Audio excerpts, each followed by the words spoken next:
Hello everyone, I'm Brooke Behlen. I am currently going into my sophomore year here at Calvary, and I am studying general ministry studies and a minor in business, and I also play volleyball, so I will be back on campus in August. So right now I am home in Nebraska. It's just south of Omaha if you've ever been, so it's a good place. I love it here, and I am nannying a 2-year-old and a 3-month-old, and so there is a lot of work, but it's a lot of fun, so it's good. And I'm just focusing on school and just having a great summer. A little about me is I'm the oldest of my siblings, and I have 2 younger sisters, and I generally have a small family, so it's really nice to have a close-knit, tight family circle, so I really enjoy having that. And today's topic is justification. Justification, generally, as found on Google, can be defined as the action of showing something to be right or reasonable, or theologically, it can be defined as the action of declaring or making righteous in the sight of God. So justification is an act of God, whereby he pronounces a sinner to be made righteous because of that sinner's faith in Christ dying on the cross as a sacrifice.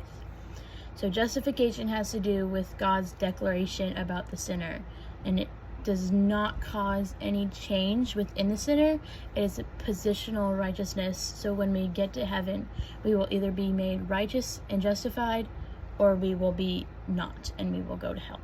So justification does not make a sinner holy, but it is just the declaration.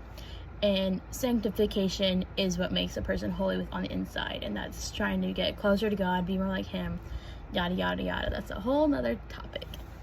Some things about justification is that we cannot earn it. It is simply through faith and not by works. It's not by keeping rules. It's not by making rules of the Bible and keeping those, but it's simply faith in Jesus Christ.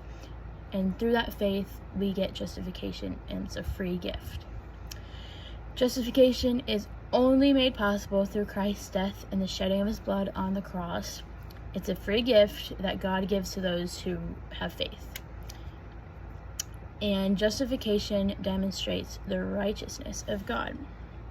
Now, there are many, many, many verses on justification, and I could even talk about this forever, but because it's only an introduction, I'll keep it short and sweet. And the verse I chose is Romans 5:9, and it says, "Much more then, being now justified by his blood, we shall be saved from wrath through him."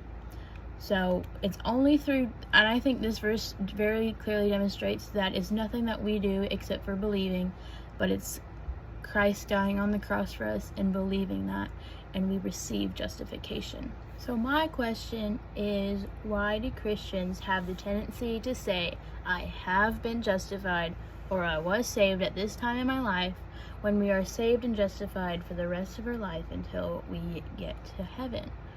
So that's my question, and I'm not sure why. I think it's just like, oh yes, this happened on this day in my life, but really we should live every day for the rest of our life like we've been justified for everything we will ever do, and I think that would be a great way to live. Okay, closing, I just have a few prayer requests, if you mind. In a couple weeks, I am getting my wisdom teeth removed, so I'm a little nervous, but I know it'll be all good. I'm just asking for a prayer that it goes smoothly. And then number 2 is that the lady I nanny for just found out she has cancer, so it's very sad, and we're finding more answers in the next couple weeks. So hopefully everything is the best case scenario, but God's in control and God's got it, and so I hope you all are doing great. I miss all your faces, so bye.